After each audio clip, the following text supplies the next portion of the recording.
Hey, Hebrews chapter 6 is a cool little reminder to keep pushing on. We got to keep moving and grooving. We got to keep going and growing. We can't get stagnant. We can't get satisfied. We can't say, I'm happy. This is all I need. This is all I want.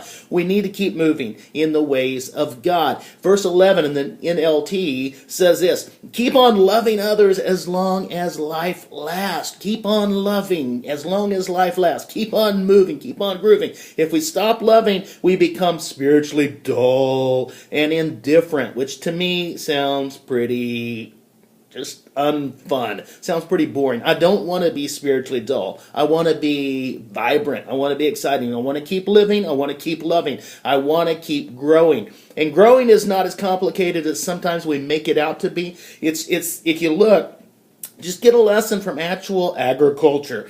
When they grow things in a garden, it's just a matter of the right conditions, having some sunshine, some rain, planting the right seed. Growth is going to happen. It's not anything that you have to sweat out. As long as you have the right conditions, it's going to happen. And it's the same with us spiritually. If we have the right spiritual conditions, we're going to grow. If we plant the right stuff in our life, if we plant the truth of God's word in our life, if we have the right conditions, if we're living in the light of God's love and God's grace, and if we're watering it with love for God and love for our neighbors, and we're always moving towards more. We always want more of God. No matter how much we have today, we want more. We want more of God. We want to know Him more. We want to love Him more. We want that love to be known more. And so we're just moving and grooving, and it's a cool thing. And in Hebrews chapter 6, it gives us some real cool ways to do that.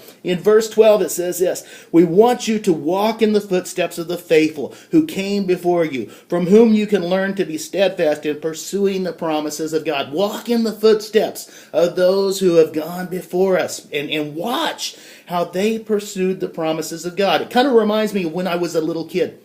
And I would follow my dad around because he was my hero. And I would just watch the way he walked. And I would watch the way he talked. And even sometimes I would go out and I could see his footsteps in the mud out by our barn where he had walked in the mud. And I would try to walk in those exact footsteps. And it's a little bit of a stretch because his legs were quite a bit longer than mine. And so I would have to jump from footstep to footstep. And it's the same with us. We need to look at the people who have gone before us, the spiritual forefathers who have gone before us, and watch what they've done. Look at the people who are older than you, who are living for God with all their heart and loving God with everything they've got. And watch how they treat people. Watch how they treat each other, and watch how they relate to God. Walk in their footsteps. Okay, hop on board, and then grab hold of the unchanging anchor. In verse 19, it talks about this, of God. Grab hold of the thing that doesn't change. God doesn't change. His word doesn't change. His love doesn't change.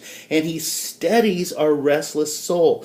Everything else changes. If we grab a hold of culture, it changes. Grab a hold of fashion, it changes. Grab a hold of our own emotions and our own opinions, they change constantly. But God's love doesn't change. Grab a hold of the anchor, the unchanging anchor of God. Walk in the footsteps of those who have gone before us and have successfully followed hard after God, and keep growing. Keep moving and grooving towards the Master. God bless you guys. Giddy up!